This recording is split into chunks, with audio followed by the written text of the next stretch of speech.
The lone rider appeared on the dusty horizon, just as Jessie Parker's tears fell on her infant son's forehead. She stood outside the whitewashed church in Chloride, Arizona, the afternoon sun beating down on her shoulders, her baby wailing in her arms as the church door slammed in her face. Arizona Territory, 1878. Please, Reverend Michaels, I beg you, Jessie called after the man's retreating form. He's just a baby. He's innocent. The Reverend turned, his face twisted with self-righteous indignation. There is nothing innocent about a child born in sin, Miss Parker. You come to me, unmarried with no father to speak of, and expect me to welcome this bastard into God's house. He shook his head. Not in my church, not under my watch. The words cut Jessie like a knife. She clutched her 2-month-old son closer to her chest, the little one sensing his mother's distress and crying harder. The spring heat was relentless, and Jessie could feel sweat trickling down her back beneath her simple blue dress. Everyone deserves God's grace, she whispered, but the Reverend had already disappeared inside, the heavy wooden door shutting with finality. Jessie turned away, her cheeks burning with humiliation. The few townspeople who had witnessed her rejection averted their eyes, hurrying past as though her shame might be contagious. 6 months in Chloride, and still she remained an outsider, the unwed mother, the fallen woman. She began the long walk back to her small cabin at the edge of town, rocking her son gently. "Hush now, William," she soothed. "Hush, my sweet boy." The sound of approaching hoofbeats made her look up. The rider she'd noticed earlier was coming into town, dust swirling around his horse's hooves. He rode tall in the saddle, his face shadowed by the wide brim of his hat. As he drew closer, Jessie stepped aside to let him pass, keeping her eyes downcast as was her habit these days, but the stranger slowed his horse to a stop beside her. "Madam," he said, his voice deep and clear. "Forgive me for asking, but are you all right?" Jessie looked up in surprise. The man was younger than she'd expected, perhaps 26 or 27 to her 22 years. His face was tanned and weathered from the sun, but handsome, with kind eyes that studied her with concern. The blue bandana at his throat matched eyes the color of a summer sky. "I'm fine," she said automatically, though her red-rimmed eyes told a different story. The stranger dismounted in one fluid motion, standing a respectful distance away. "Your little one seems upset." As if on cue, baby William let out another cry. "He's hungry," Jessie admitted, "and we've had a difficult afternoon." The stranger nodded, removing his hat. His hair was dark blonde, sun-streaked and in need of a trim. "Name's Kieran Dawson," he said. "Just rode in from the Silver Creek mines. Couldn't help noticing your discussion with the Reverend there." Jessie felt a fresh wave of embarrassment. "You heard." "Enough." Kieran's expression darkened. "Not the Christian welcome I'd expect from a man of the cloth." Jessie bounced William gently, trying to soothe him. "Reverend Michaels has made his position clear. No baptism for my son." She swallowed hard. "Not without a father's name to write in the church register." Understanding dawned in Kieran's eyes. He glanced at her bare ring finger, then back at her face without judgment. "That don't seem right to me, madam. A child's a blessing, no matter the circumstances." His words, so different from the condemnation she'd grown accustomed to, brought fresh tears to Jessie's eyes. "I should get home," she said quickly. "William needs to be fed and put down for his nap." Kieran nodded, settling his hat back on his head. "Could I walk with you? My horse could use a slow pace after the ride we've had." Jessie hesitated, conscious of the gossip that would surely follow if she was seen walking with an unknown man. But something in his eyes, a genuine kindness she hadn't encountered in too long, made her nod. "I live just beyond the edge of town," she said. "It's not much, but it's home." They walked in companionable silence, Kieran leading his chestnut gelding by the reins. William's cries gradually subsided to whimpers as the gentle motion of Jessie's walk calmed him. "You're new to Chloride?" Jessie asked eventually. "Just passing through," Kieran replied. "Though I might stay a spell if there's work to be found. I've done my share of mining, ranching, whatever pays honest." "Not much work here these days," Jessie said. "The mine's been laying men off since winter." They reached her small cabin, a humble one-room structure with a sagging porch. Jessie had planted wildflowers along the walkway, a touch of beauty in the harsh desert landscape. "This is us," she said, suddenly self-conscious of the cabin's simplicity. Kieran tied his horse to the hitching post and tipped his hat. "Thank you for allowing me to walk with you, Miss Parker," she supplied. "Jessie Parker, and this is William, Miss Parker." Kieran smiled, a warm, genuine smile that reached his eyes. "Mr. William." He gently touched the baby's small hand with his finger. "It was a pleasure meeting you both." Jessie found herself returning his smile. "Thank you for your kindness, Mr. Dawson." "Kieran, please." He stepped back, respecting her space. "Miss Parker, about what happened at the church. I hope you don't mind me saying, but there's more than one way to baptize a child." Jessie's eyes widened with interest. "What do you mean?" "I've heard tell of a traveling preacher who comes through these parts. Brother Isaiah, they call him. A good man who believes in God's love above all else."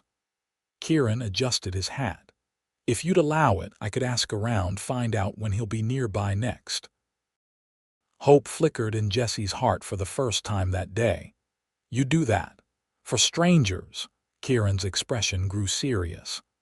"My ma raised me to believe we're all God's children, Miss Parker, and sometimes strangers are just friends we haven't properly met yet."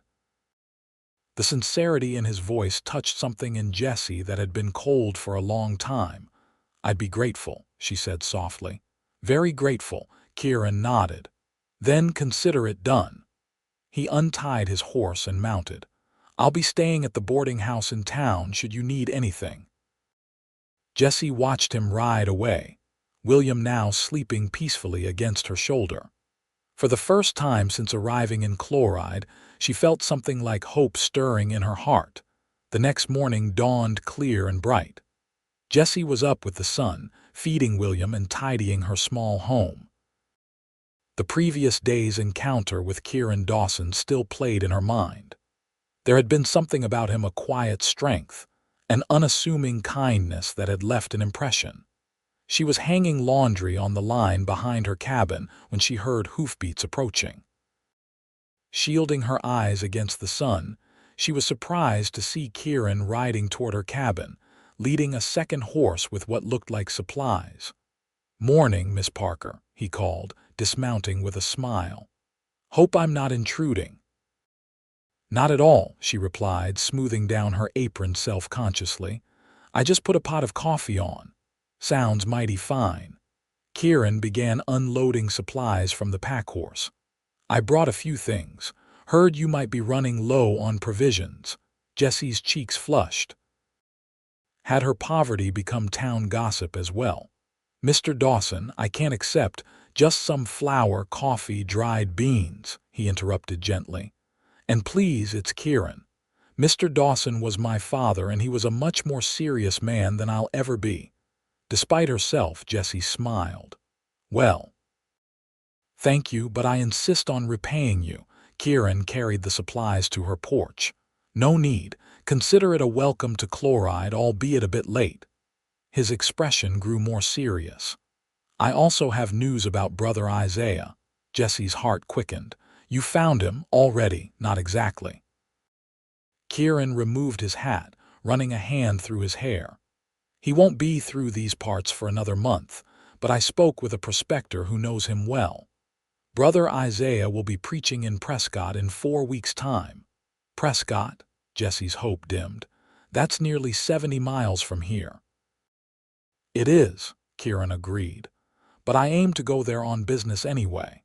If you'd trust me to carry a message to him, I could explain your situation."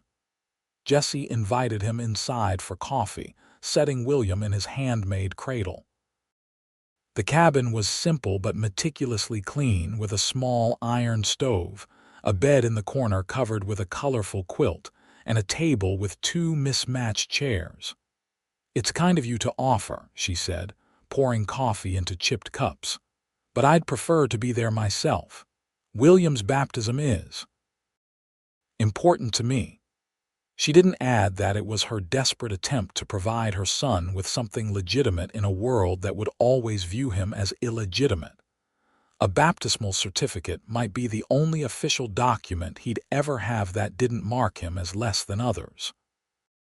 Kieran nodded thoughtfully, accepting the coffee. "I understand." He took a sip, appreciation evident in his expression. "Good coffee." "The one luxury I allow myself," Jessie admitted. She hesitated, then decided to trust him with more of her story. "My mother always said a good cup of coffee could solve half the world's problems." "Sounds like a wise woman." "She was." Jessie smiled sadly. "She passed last year, influenza." "I'm sorry for your loss," Kieran said sincerely. "Thank you." Jessie sat across from him, cradling her cup. "She was all the family I had. After she died, I came west, thought I could make a fresh start." Kieran's eyes held no judgment, only understanding. "And the fresh start came with additional blessings," he said, nodding toward the cradle. Jessie's expression softened as she looked at her sleeping son. "William wasn't planned, but he is loved, more than anything." She straightened her shoulders, a hint of defensiveness returning. "His father isn't in the picture, made his feelings clear when I told him about the baby." "Then he's a fool," Kieran said simply. The blunt statement surprised a laugh out of Jessie. "That's one way of putting it." Kieran set his cup down, his expression turning thoughtful. "Miss Parker, I have a proposition for you. I'm heading to Prescott in 3 days. I've got a wagon that needs delivering to a ranch outside town, and I'll be there at least a week on other business. If you'd like, you and William could travel with me. We could seek out Brother Isaiah together." Jessie stared at him, taken aback by the offer. "You do that? Take responsibility for a woman and infant on a journey like that?" "I've guided folks across much more difficult terrain," Kieran assured her. "The road to Prescott is well traveled. We'd stay at proper way stations each night." He leaned forward, his blue eyes earnest. "I give you my word as a gentleman. You and William would be under my protection, with all proper respect." Jessie studied him, trying to reconcile this kindness with her experiences of the past year. Men, in her limited experience, wanted something in return for their help. Yet she sensed no ulterior motive in Kieran's offer. "Why would you do this?" she asked directly. Kieran considered her question seriously. "My mother was a woman of faith," he said finally. "She taught me that helping others isn't charity, it's duty, and—" he hesitated. "I know what it's like to be judged unfairly." There was a story there, Jessie sensed, but didn't press. William stirred in his cradle, making small waking noises. Jessie rose to tend to him. "I need to think about it," she said, lifting her son. "It's not a decision to make lightly." Kieran stood, putting on his hat. "Of course. I'll be at the livery tomorrow if you want to discuss it further." He moved toward the door. "Either way, I hope you'll accept those provisions. Consider them payment for the best coffee I've had in months." After he'd gone, Jessie sat on her small porch, William nursing contentedly. The journey to Prescott would be long, potentially dangerous. Traveling alone with a man she barely knew went against every rule of propriety, yet something told her Kieran Dawson was trustworthy. There was a steadiness to him, a quiet integrity that reminded her of her late father, and the chance to have William properly baptized, to give him that one gift of legitimacy. That night, Jessie prayed for guidance. By morning, she'd made her decision. She found Kieran at the livery stable as promised, helping the aging stable master shoe a reluctant mare. His shirt sleeves were rolled up, revealing strong forearms as he held the horse steady, speaking to it in low, soothing tones. "There now, girl." "Almost done," he murmured, stroking the mare's neck. Jessie watched from the doorway, William bundled against her chest in a sling. There was something compelling about the way Kieran handled the nervous animal, firm but gentle, patient but authoritative. When he noticed her, his face brightened with a smile that made something flutter in Jessie's chest. "Miss Parker," he greeted, wiping his hands on a cloth. "Good morning." "Good morning." Jessie stepped further into the stable, the familiar smells of hay and leather surrounding her. "I've been thinking about your offer." Kieran waited, giving her time to continue. "If the invitation still stands, William and I would like to accompany you to Prescott." She met his gaze directly. "I can cook along the way and help with camp duties. I won't be a burden." The smile that spread across Kieran's face was like sunrise. "Never thought you would be." He approached, stopping a respectful distance away.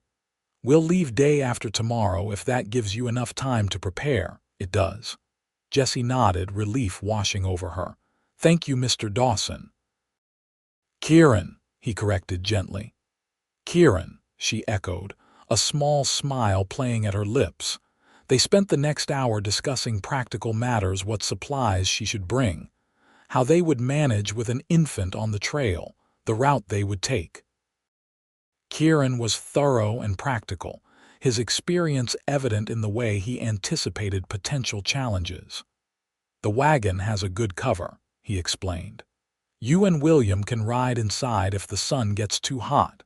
We'll take it slow, make sure the little one has plenty of rest." As Jessie turned to leave, Kieran called after her. "Miss Parker, one more thing." He hesitated. "Folks around here, they talk. Traveling together might cause more gossip." Jessie's expression hardened slightly. "I'm well acquainted with gossip, Mr. Dawson. It's followed me for some time now." Kieran nodded, understanding in his eyes. "Just wanted to make sure you'd considered it. It doesn't bother me none, but I wouldn't want to make things harder for you." His consideration touched her. "Thank you, but William's baptism is worth any wagging tongues." The next day passed in a flurry of preparation.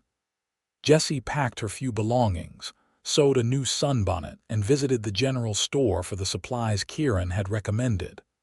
The storekeeper's wife, Mrs. Holloway, raised her eyebrows when Jessie mentioned she'd be traveling to Prescott. "Alone, dear?" the older woman asked, disapproval evident in her tone. "With a guide," Jessie replied evenly. "Mr. Dawson has business there." Mrs. Holloway's lips thinned. "I see. And your situation doesn't concern you, traveling with a single man." Jessie met the woman's gaze directly. "My situation, as you call it, is precisely why I'm going. I'm seeking a minister who'll baptize my son without judgment."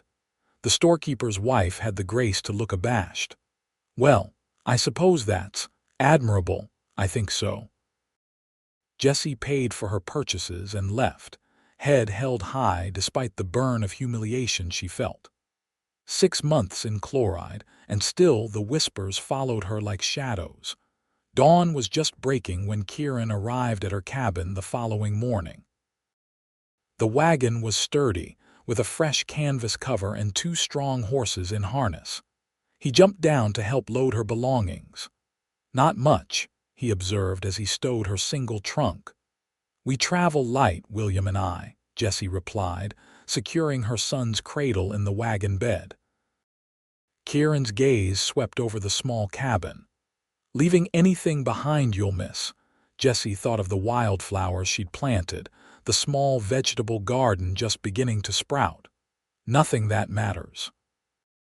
With a final look at the place that had been her home, she climbed up to the wagon seat, William securely wrapped against her chest. Kieran joined her, taking up the reins. "Ready?" he asked. Jessie nodded, a strange mixture of apprehension and excitement filling her. Ready.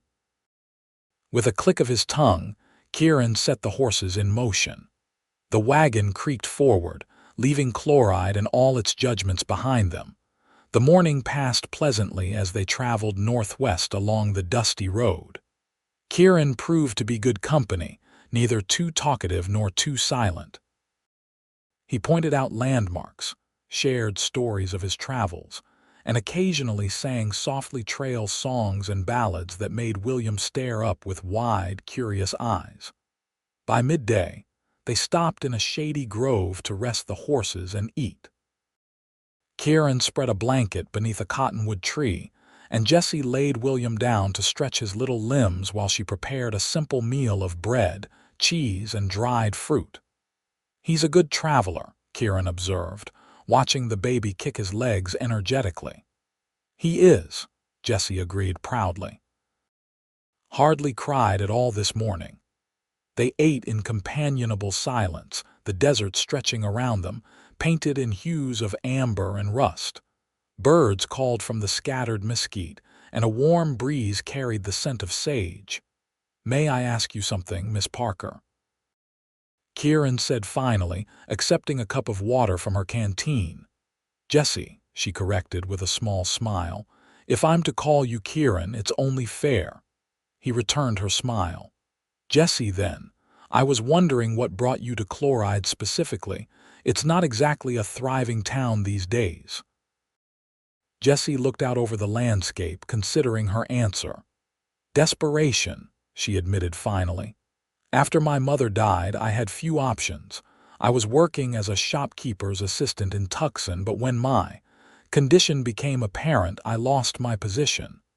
She stroked William's cheek gently. "Chloride was as far as my money would take me. I found work doing laundry and mending for the miners, enough to rent that cabin." Kieran nodded, understanding in his eyes. "And the father, if you don't mind my asking?" "A banker's son," Jessie said, her voice flat. "He had plans that didn't include a wife, let alone a child. Offered me money to take care of the problem, as he put it." Her chin lifted. "I declined." "Brave choice," Kieran said quietly. "The only choice," she corrected. "For me, anyway." She turned the conversation away from herself. "What about you? Family?" A shadow crossed Kieran's face. "Lost my parents years back. Pa to mining accident, ma to consumption not long after. Got a sister in California, married with children. We write when we can." "And what keeps you on the move?" "You strike me as a man who could settle if he wanted to," Kieran chuckled. "Maybe so. Just haven't found the right place, I guess." He glanced at her. "Or the right reason." Something in his tone made Jessie's cheeks warm. She busied herself with William, who was beginning to fuss. "We should get moving if we want to reach the way station by nightfall," Kieran said, standing to pack up their small camp. They continued their journey, the afternoon sun beating down relentlessly. William grew fussy in the heat, and Jessie moved to the wagon bed with him, creating a small nest of blankets in the shade of the canvas cover. Kieran drove steadily, occasionally glancing back to check on them. "Doing all right?" "We're fine," Jessie assured him, though the heat was taking its toll on her as well. She dampened a cloth with precious water, using it to cool William's flushed face. The landscape grew increasingly rugged as they traveled, with rocky outcroppings and deeper ravines. The road narrowed in places, forcing Kieran to guide the horses with extra care. "Not the easiest trail," he commented during one particularly rough stretch, "but safer than the lower road, less chance of running into trouble." "Trouble?" Jessie asked, concern evident in her voice. "Road agents, mostly," Kieran explained. "Though they tend to target stage coaches more than simple wagons. Nothing to worry about," he added, seeing her expression. As dusk approached, they crested a hill to see a collection of buildings in the distance, the way station Kieran had mentioned. "Mineral Springs Station," he announced. "Not fancy, but they keep clean rooms and serve decent meals." The station consisted of a main building, stables, and a few smaller cabins for travelers.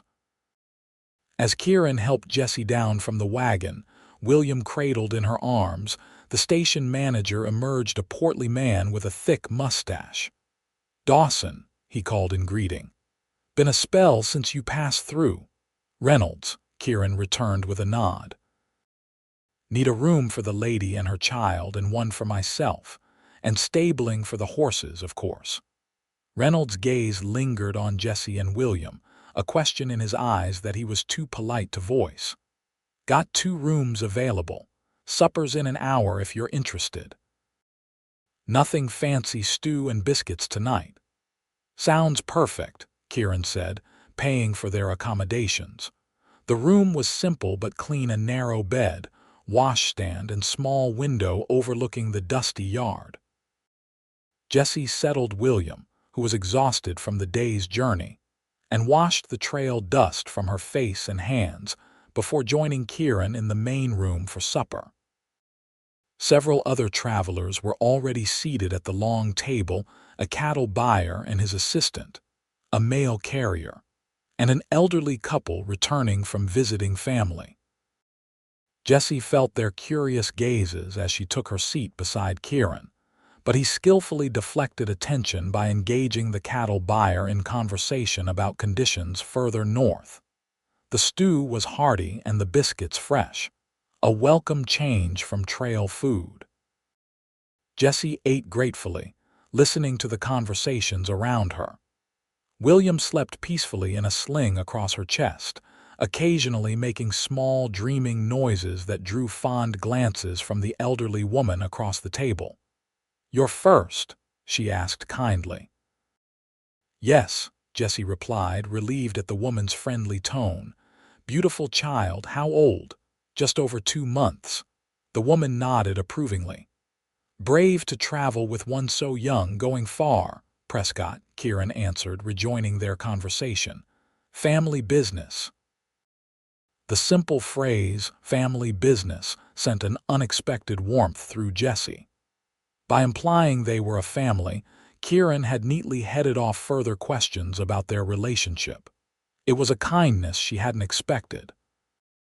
After supper, they sat on the station's porch enjoying the cooler evening air. Stars were beginning to appear in the darkening sky, brilliant against the deepening blue. "First day went well," Kieran observed. "How are you holding up?" "Better than I expected," Jessie admitted.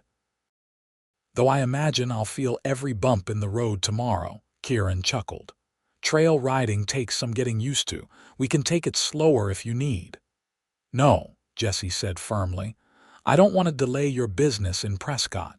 "My business can wait," he replied easily. "Getting you and William there safely is more important." His words surprised her. "Why is this so important to you, Kieran? Helping us, I mean." Kieran was silent for a long moment, watching the stars. "When I was 12, he finally said, "my father fell ill with fever. The local minister refused to come to our home because Pa had argued with him over church donations the month before." His voice tightened. "Pa died without last rites. It mattered to my mother." Jessie's heart ached at the pain still evident in his voice. "I'm sorry." "It was a long time ago," Kieran said, "but I never forgot how it felt to be turned away by someone who's supposed to represent God's mercy." He looked at her directly. "No child should be denied baptism because of circumstances beyond their control. And no mother should have to face that kind of rejection alone." Impulsively, Jessie reached out, placing her hand on his arm. "Thank you," she said softly, "for understanding." For a moment they sat in silence, a current of something unspoken passing between them. Then William stirred, breaking the spell. "I should get him settled for the night," Jessie said, rising. Kieran stood as well. "We'll leave after breakfast tomorrow. Try to get some rest." As Jessie prepared for bed in her small room, she found herself thinking about Kieran Dawson and the unexpected path that had brought him into her life. There was something about him, a goodness that went beyond mere kindness, that drew her despite her best efforts to keep her heart guarded. She'd trusted a man once before, with disastrous consequences. Yet something told her Kieran was different. As she drifted to sleep, William nestled securely beside her. She wondered if perhaps this journey might lead to more than just a baptism for her son. The next 5 days fell into a comfortable rhythm. They rose with the sun, traveled until midday heat, rested through the worst of the afternoon, then continued until dusk. Each night they stayed at a different way station, or, once, camped under the stars when no shelter was available within reasonable distance. Kieran proved to be a considerate traveling companion, always mindful of Jessie and William's comfort. He seemed to have an endless supply of stories to pass the time, tales of mining camps, cattle drives, and frontier adventures that Jessie suspected were somewhat embellished for entertainment. William thrived despite the journey, growing more alert and responsive each day. Kieran took a genuine interest in the baby, delighting in his developing personality and occasionally holding him while Jessie prepared their meals. "He's got a strong grip," Kieran observed on their 4th day, as William clutched his finger tightly. "Going to be a determined young man, I reckon." "Like his mother," Jessie said with a small smile. "Indeed." Kieran's gaze met hers warmly. "That's a quality worth having." Such moments, brief, tender exchanges, were becoming more frequent between them. Jessie found herself looking forward to their conversations, to the quiet evenings by the fire when William was asleep and they could talk freely. She learned that Kieran had been a silver miner, a cattle hand, and briefly a deputy in a small Texas town. He'd fought in the closing days of the war as little more than a boy, an experience he rarely spoke of. He loved music, could recite poetry from memory, and had taught himself to read using an old Bible and a tattered copy of Shakespeare his mother had prized. In turn, Jessie shared her own story, growing up the daughter of a schoolteacher in Illinois, losing her father to illness when she was 14, helping her mother run a small boarding house until her passing the previous year. She spoke little of William's father, but Kieran never pressed for details. By their 6th day on the trail, they were within a day's journey of Prescott. The landscape had changed dramatically, pine forests replacing desert scrub, the air cooler and fresher as they gained elevation. They made camp that night in a clearing by a small stream, the weather too pleasant to seek indoor accommodations. After a supper of bacon, beans, and coffee, William fell asleep in the small tent Kieran had erected for Jessie. Jessie joined Kieran by the fire, wrapping a shawl around her shoulders against the evening chill. The firelight cast a warm glow on his features as he cleaned their cooking utensils. "Prescott tomorrow," he said, glancing at her. "We should arrive by mid-afternoon if the weather holds." "And Brother Isaiah, do you know where to find him?" The prospector said. "He preaches at a small church on the outskirts of town on Sundays. Day after tomorrow." Kieran set aside the cleaned plates. "We'll get rooms at the hotel, rest up, and seek him out in the morning." Jessie nodded, staring into the flames. Now that their destination was so close, she felt a strange mix of anticipation and nervousness. "What if he refuses too?" she asked softly, voicing the fear that had lurked in her mind throughout their journey. Kieran moved to sit beside her on the fallen log. "He won't," he said with quiet confidence. "Brother Isaiah is known for his compassion, but if he did—" He hesitated. "We'd find another way. I promise you William will be baptized." His certainty comforted her. "I don't know how I'll ever repay your kindness."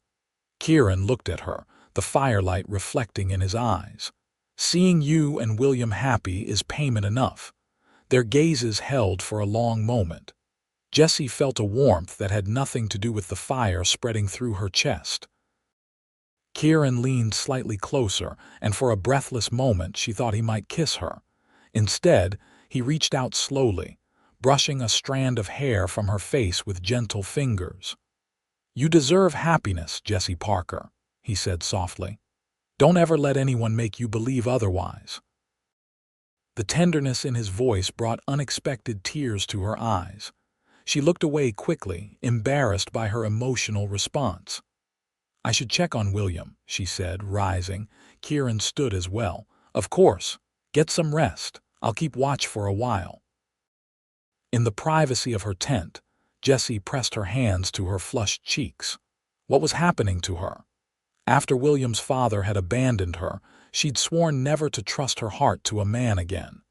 Yet here she was, developing feelings for a man she'd known barely a week. It was foolish, she told herself firmly. Kieran was kind, yes, but his kindness didn't mean anything beyond simple decency. And even if he did feel something for her, what future could there be? He was a drifter by his own admission, while she needed stability for William's sake. Still, as she lay down beside her sleeping son, she couldn't help remembering the look in Kieran's eyes as he touched her face. There had been something there, something that made her heart beat faster, despite all her practical arguments. Morning brought clear skies and cooler temperatures.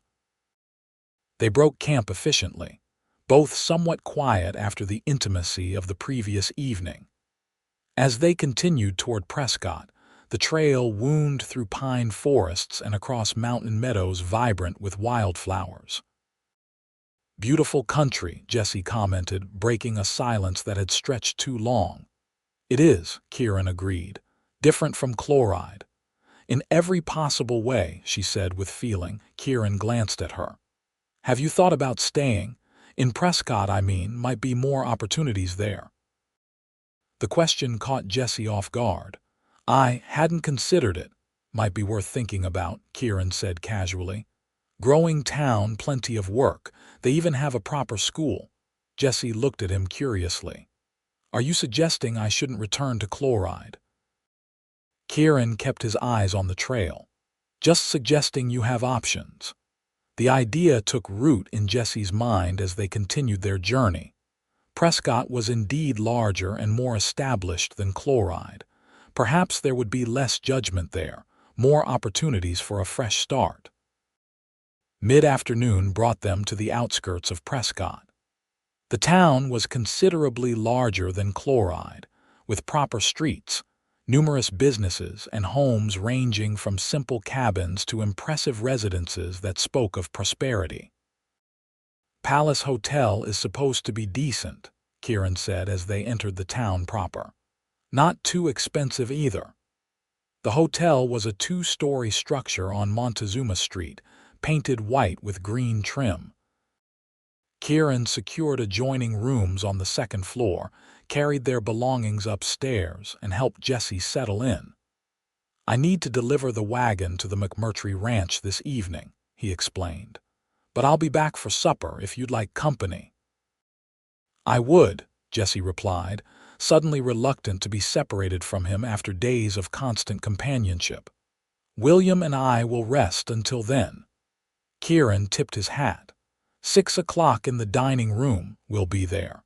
After he'd gone, Jessie explored her room with appreciation. After nearly a week on the trail, the clean bed, washstand with hot water and privacy were luxuries indeed. She bathed William in the basin, changed him into fresh clothes, and then treated herself to a thorough washing, grateful to remove the last of the trail dust from her hair and skin. Dressed in her one good dress, blue calico with white trim, she felt almost like her old self again.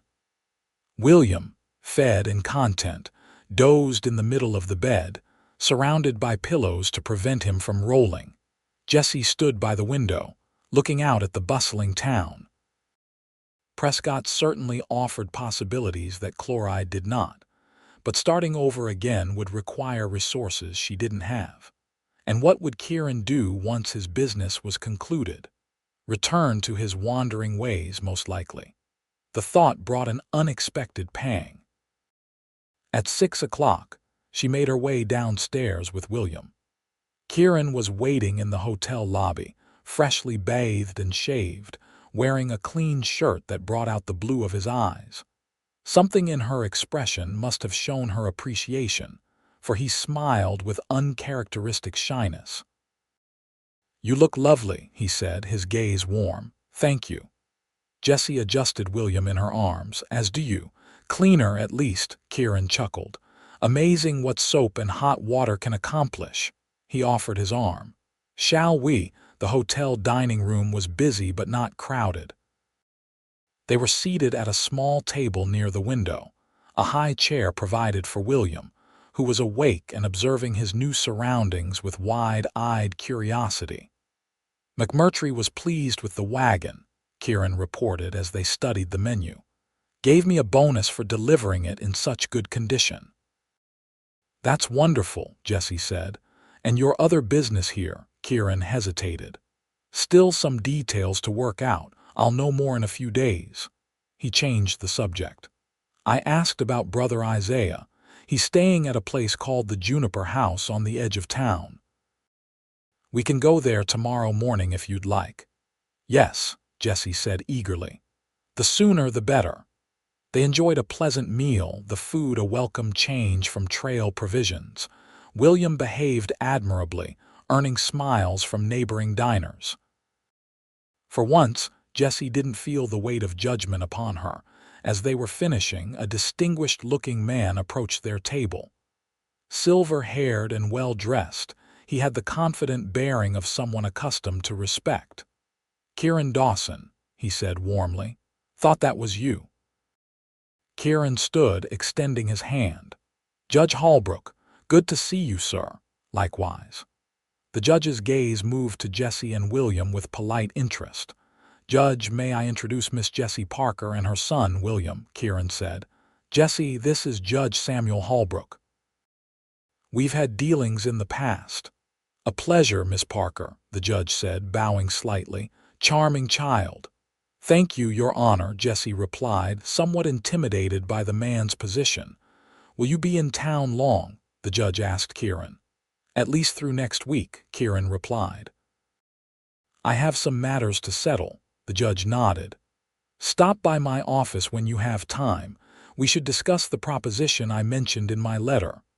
"I'll do that," Kieran promised. After the judge departed, Jessie looked at Kieran curiously. "You know the local judge?" Kieran seemed slightly uncomfortable. "Professional acquaintance. He's helped me with some legal matters in the past."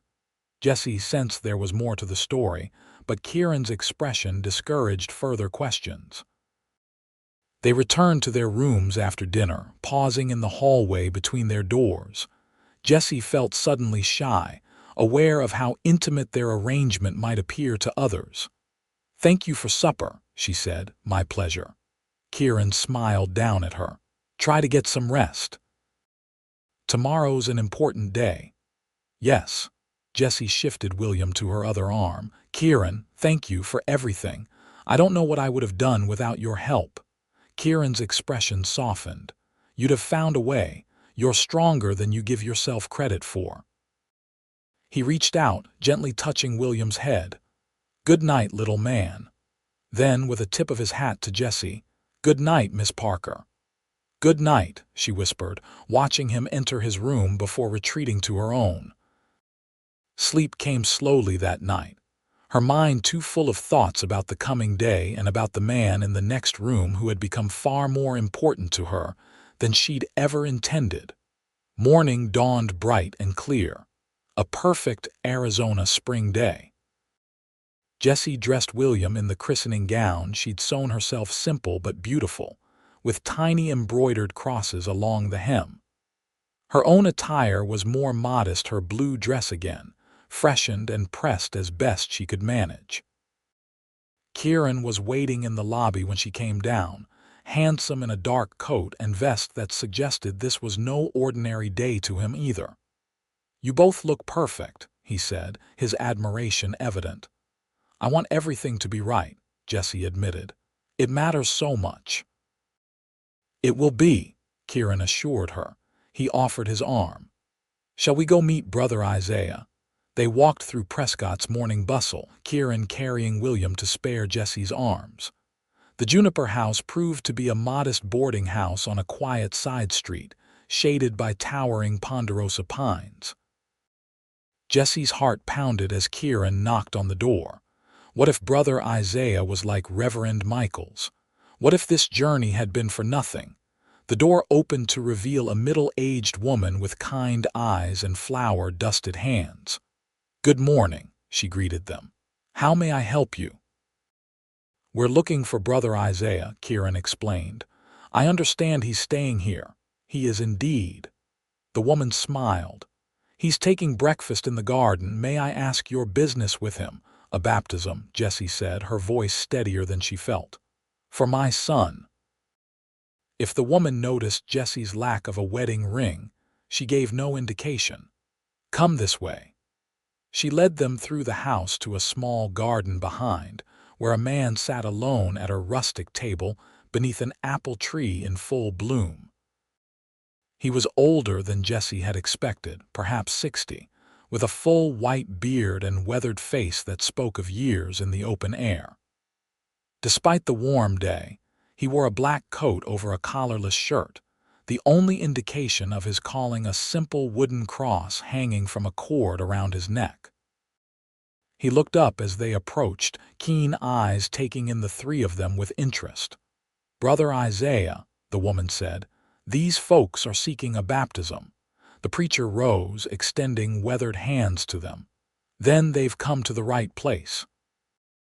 I am Isaiah Thornton, circuit preacher and humble servant of the Lord." Kieran made the introductions. Brother Isaiah invited them to join him at the table, listening attentively as Jessie explained their situation, her move to Chloride, Reverend Michael's refusal, and their journey to Prescott. Throughout her story, the preacher's expression remained compassionate. When she finished, he was silent for a moment, his gaze moving from Jessie to William to Kieran and back again. "Miss Parker," he said finally, his voice gentle but firm, "may I speak plainly?" Jessie tensed, preparing for rejection. "Of course," the Lord said, "let the little children come to me, and do not hinder them, for the kingdom of heaven belongs to such as these." Brother Isaiah smiled. He did not add conditions about their parents' marital status. Relief washed over Jessie, bringing unexpected tears to her eyes. "Then you'll baptize him." "With joy," the preacher affirmed. "Every child deserves the blessing of baptism, and every mother who seeks God's grace for her child deserves respect, not condemnation." He reached across the table, patting her hand. "We'll do it today if that suits you." "Today?" Jessie's voice caught with emotion. "Yes, yes, that would be wonderful," Brother Isaiah nodded. "There's a lovely spot by the creek just outside town. The water's clear and cool, perfect for a springtime baptism. Shall we say 2 o'clock? "We'll be there," Kieran assured him, his hand finding Jessie's beneath the table and squeezing gently. After receiving directions and taking their leave, Jessie could barely contain her emotions as they walked back toward the hotel. "He said yes," she kept repeating as if she couldn't quite believe it. "After everything, he said yes." Kieran smiled down at her, William now back in her arms. "I told you he would." "You did," she acknowledged. "You believed when I couldn't." They stopped at a small shop to purchase candles for the ceremony, a tradition from Jessie's childhood that she wanted to maintain. The shopkeeper, a plump woman with a friendly smile, cooed over William and congratulated Jessie on his upcoming baptism without a hint of judgment. "He'll be needing godparents," she noted, carefully wrapping the candles in paper. "Got family in town?" "No," Jessie admitted.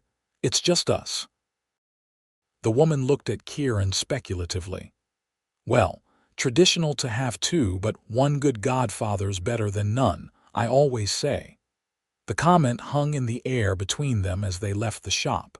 Jessie hadn't considered the question of godparents.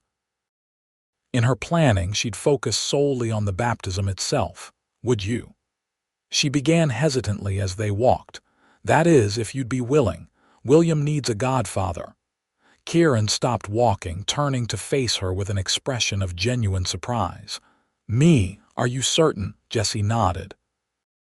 There's no one I'd trust more with his spiritual well-being. If you're willing. The smile that spread across Kieran's face was answer enough. Jessie Parker, I would be honored beyond words to be William's godfather. The sincerity in his voice brought fresh tears to her eyes. Thank you. They resumed walking, a new understanding between them. As William's godfather, Kieran would have a permanent connection to them, both a thought that brought Jessie more comfort than she cared to admit. At 2 o'clock, they met Brother Isaiah at the designated spot, a peaceful clearing beside a small creek just outside town. The location was idyllic, with wildflowers dotting the grass and sunlight filtering through the pine boughs overhead. The preacher had prepared a simple altar on a flat stone by the water, a Bible, a small silver bowl, and a cross carved from juniper wood. He wore a simple white stole over his black coat, the only concession to formal clerical attire. Are we ready to begin? He asked with a warm smile. Jessie nodded, adjusting William's christening gown. The baby was alert but calm, his eyes wide as he took in the dappled sunlight and new surroundings.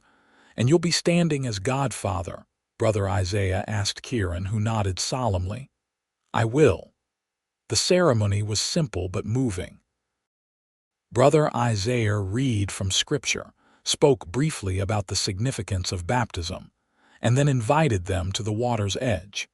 He filled the silver bowl from the clear creek, the water catching sunlight like diamonds. William Parker, he said, his voice carrying clearly in the peaceful clearing, I baptize you in the name of the Father and of the Son and of the Holy Spirit. As he poured the water gently over William's forehead, the baby's eyes widened in surprise, but he didn't cry. Instead, he seemed almost to smile, blinking up at the preacher with an expression of curious wonder that made all three adults chuckle. He accepts his baptism willingly, Brother Isaiah observed. A good sign for his spiritual journey. Jessie couldn't speak past the lump in her throat. This moment so long desired, so hard won, overwhelmed her with emotion. When Kieran's arm slipped around her shoulders in support, she leaned into his strength gratefully. Brother Isaiah presented them with a proper baptismal certificate, William's name written in elegant script, the date and location recorded for posterity. In the space for Father, he had tactfully written God the Father, a kindness that did not go unnoticed by Jessie. Under Godfather, Kieran Dawson's name was inscribed in black ink, permanent proof of his commitment to William's well-being. After the ceremony, Brother Isaiah blessed them all, then excused himself to return to town for another appointment. He refused Kieran's offer of payment, asking only that they remember him in their prayers. Left alone by the creek, Jessie and Kieran sat on a fallen log, William drowsing in Jessie's arms after all the excitement. It's done, Jessie said softly, looking down at her son's peaceful face. He's baptized, he has his certificate. Whatever else happens, he has that. He has more than that, Kieran said. He has a mother who would cross deserts and mountains for him, and now, he hesitated. He has a godfather who will always look out for him. Jessie met his gaze, seeing something there that made her heart quicken. Thank you for making this possible, Kieran. I don't know how I'll ever repay you. There's nothing to repay, he assured her, but there is something I'd like to discuss with you. His serious tone made Jessie straighten. What is it? Kieran seemed to choose his words carefully. My business here in Prescott. It's not what you might think. I'm not just delivering a wagon. No, he shook his head. Judge Holbrook contacted me a month ago. There's a position opening up deputy marshal for the Northern Arizona Territory. He recommended me for it. Jessie's eyes widened. Marshal, but I thought you were a drifter. Kieran smiled slightly. I was, for a long time, but a man gets tired of wandering eventually. So you're staying in Prescott? Jessie tried to keep the disappointment from her voice. They would return to Chloride and Kieran would remain here, miles away. The position would be based here, yes. Kieran took a deep breath. But that's not all I wanted to discuss. Something in his expression made Jessie's pulse quicken. Jessie Parker, I know we haven't known each other long, and I know you have every reason to be cautious where men are concerned. He reached for her free hand, holding it gently. But in this past week, I've come to care for you and William more than I thought possible. Jessie stared at him, hardly daring to believe where this conversation was heading. I'm not asking for promises, Kieran continued. Just possibilities. Stay in Prescott. Give us time to know each other better, see if there might be something worth building between us. Jessie looked down at their joined hands, then at William, then back at Kieran's earnest face. You're asking me to stay, to start over again? I know it's a lot to ask, he acknowledged. But Prescott has opportunities that Chloride doesn't. There's a school that needs a teacher's assistant. The judge mentioned it said your background would qualify you. It would be a proper job, respectable. The idea was tempting more than tempting. And what about us? What are you proposing exactly? Kieran's expression grew tender. For now, friendship. A chance to court you properly if you're willing, and perhaps in time. He hesitated. I won't rush you, Jessie. You and William deserve a man who's willing to prove himself worthy. Tears filled Jessie's eyes, not of sorrow but of a hope she'd thought long extinguished. You already have, Kieran, more than you know. With William cradled between them, Kieran leaned forward slowly, giving her every chance to pull away. Instead, Jessie met him halfway, their lips meeting in a kiss that felt like a promise, gentle, sweet, and full of possibility. When they parted, Kieran's smile rivaled the sunlight dancing on the creek. Is that a yes? You'll stay? Jessie nodded, her own smile breaking through her tears. Yes. We'll stay. William chose that moment to wake, blinking up at them both as if aware of the significance of the decision. Kieran gently touched the baby's cheek. What do you think, little man? Ready for a new adventure? William's answering gurgle seemed positive enough to make them both laugh. As they walked back toward town, Jessie with William in her arms and Kieran carrying the baptismal certificate carefully, a weight seemed to have lifted from her shoulders. For the first time in longer than she could remember, the future looked bright with promise rather than shadowed with uncertainty. The following months proved Kieran's faith in Prescott well-founded.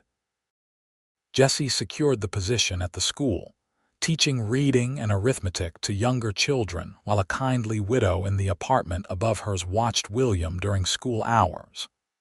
The arrangement gave Jessie both independence and respectability, two things she had sorely missed in Chloride. Kieran took up his duties as deputy marshal with dedication, earning the respect of the community for his fair-minded approach to law enforcement. Though his position sometimes required travel throughout the territory, he always returned to Prescott and to Jessie and William. True to his word, he courted Jessie properly. There were picnics by the creek where William had been baptized, Sunday drives in a borrowed buggy, dinners at the hotel when Jessie could arrange childcare. Kieran proved to be a patient suitor, respectful of Jessie's need for time and certainty. By autumn, when the aspen trees turned gold in the mountains around Prescott, Jessie knew with absolute certainty that she had found in Kieran what she had never expected to find again: trust, respect, and love. On a crisp October evening, with William now crawling and babbling happily, Kieran asked Jessie to accompany him on a special outing. They rode to their favorite spot by the creek, now transformed by fall colors. A picnic had been arranged, a checkered cloth spread beneath the trees, lanterns hanging from the branches to ward off the early dusk. "It's beautiful," Jessie breathed, lifting William from the small wagon they now owned. "A special occasion deserves a special setting," Kieran replied, a hint of nervousness in his usually confident demeanor. As the sun set beyond the western mountains, painting the sky in shades of amber and rose, they enjoyed their meal. William, now 8 months old, sat contentedly on the blanket, fascinated by the lantern light and the leaves drifting down around them. When the meal was finished, Kieran grew unusually quiet. Finally, he took Jessie's hand. "I brought you here for a reason," he said softly.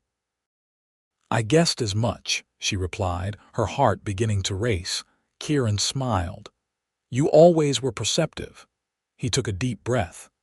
"Jessie Parker, these past months have been the happiest of my life. You and William have given me something I never thought I'd have: a home. Not a place, but people to belong to." Tears pricked at Jessie's eyes as Kieran reached into his pocket, withdrawing a small box. "I've saved for this," he continued. "Wanted to do things right." He opened the box to reveal a simple gold ring with a small pearl. "It's not fancy, it's perfect," Jessie interrupted, her voice thick with emotion. Kieran moved to kneel before her, taking her hand. "Jessie Parker, would you do me the extraordinary honor of becoming my wife? Of allowing me to be a father to William and perhaps, God willing, other children in years to come?" "Yes," Jessie whispered, tears now flowing freely. "Yes, Kieran Dawson, nothing would make me happier." As he slipped the ring onto her finger, William crawled over, pulling himself up using Kieran's leg for support.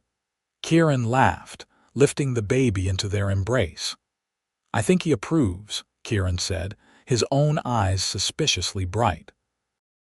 "He's a very wise judge of character," Jessie replied, leaning in to kiss her future husband as their son clapped his hands in apparent agreement. They were married on Christmas Eve in the small church, where Brother Isaiah often preached when his circuit brought him to Prescott.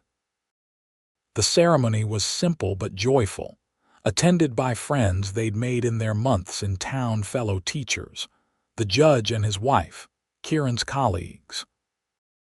William, dressed in a miniature suit that matched Kieran's, was held by Judge Holbrook's wife during the ceremony, though he insisted on being transferred to Kieran's arms immediately after the vows were exchanged, as if understanding that they were now, officially, a family. Brother Isaiah, specially invited to officiate, spoke eloquently about journeys of faith and love, about God's mysterious ways of bringing people together. As Jessie stood beside her new husband, William perched happily on Kieran's hip, she marveled at the path that had led her here, from rejection at a church door in Chloride to complete acceptance and love in Prescott. "I now pronounce you husband and wife," Brother Isaiah declared. "What God has joined together, let no man put asunder." The kiss that sealed their vows was sweet with promise and the certainty of a future faced together.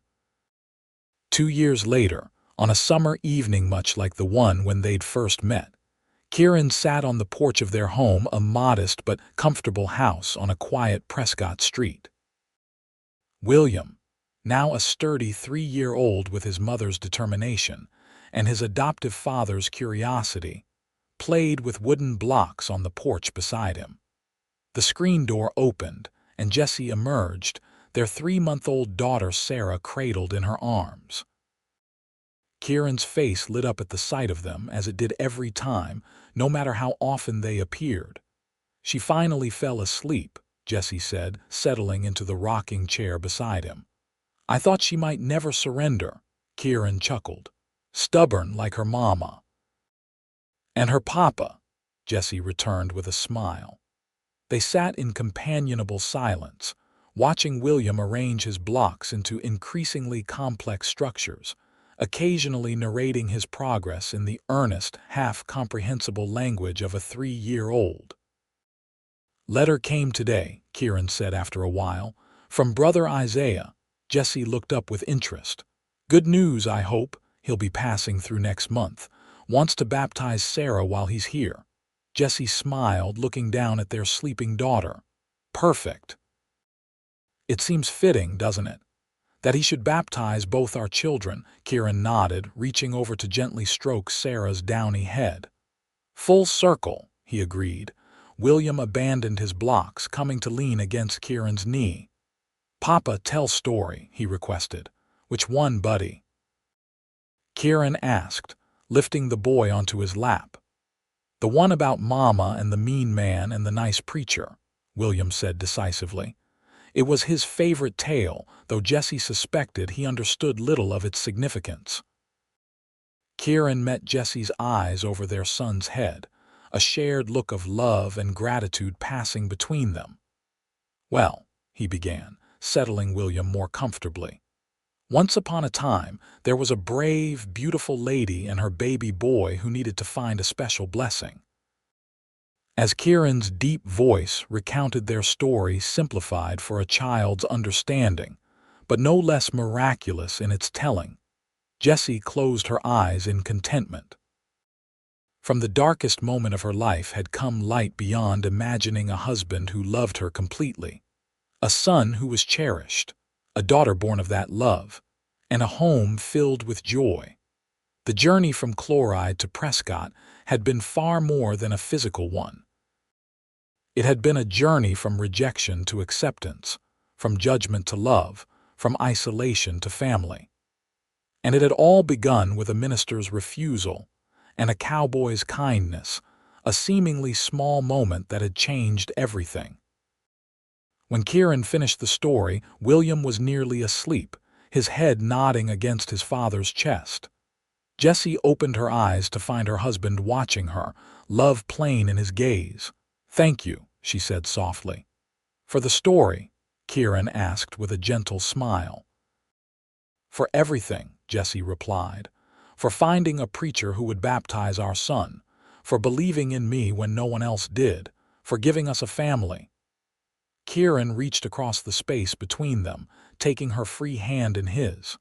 "Thank you for trusting me enough to stay," he said simply.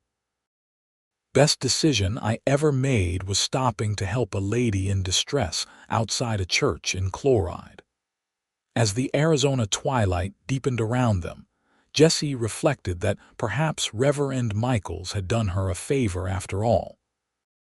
His rejection had set her on a path to find not just a baptism for her son, but a love she'd never dared hope for, and a family that was stronger for the trials they'd overcome together.